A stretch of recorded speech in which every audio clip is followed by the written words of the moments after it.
Not only must any and all government in the world be obliged to its people,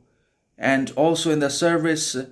and interest of all the citizens and human beings it represents, but also the government must be following, adhering to, and obeying the entirety of the Constitution and upholding all the constitutional principles, moralities,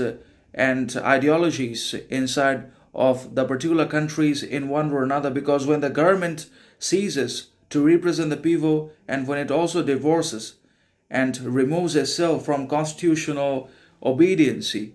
and from the public interests and from the maintenance and upholding of what we deserve and what we need into our lives, when it no longer works for the alleviation and removal of all our sorrows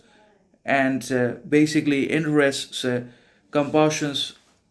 obligations, crises, miseries in our lives, then suffering becomes inevitable for ourselves in one or another, because we can only fight to an extent for ourselves. We are human beings and we will definitely try to ease our own sorrows, actualize our own ambitions, obviously on our own, on the basis of the kind of education and also the kind of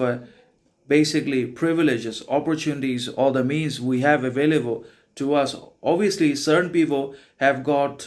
access in everything. They have got all the privileges, wealth, riches, opportunities, advantages in the world because of inheritance and also because of governmental connections and influences. Because in the modern democratic society, the wealthy, powerful, influential ones are always highly educated, supremely talented, not in the real sense, but in the artificial, superficial sense. And they are always able to infiltrate, penetrate into a government and get anything done, achieved, because money talks and wealth works in the modern society, which is democratic. And the poor continues to remain poor. The poor suffers more inequality, injustice in income,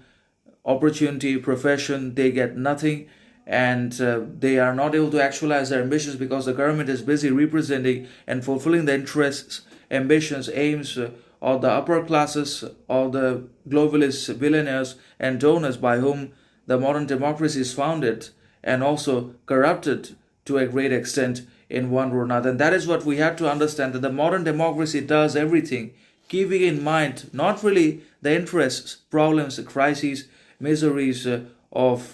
the middle classes or the majorities, but it works for the enrichment and wealth and supremacy of the billionaires, the donors. And that's why the rich is getting richer and the poor are suffering from much more misery, poverty, crises, trouble, torment than ever before, because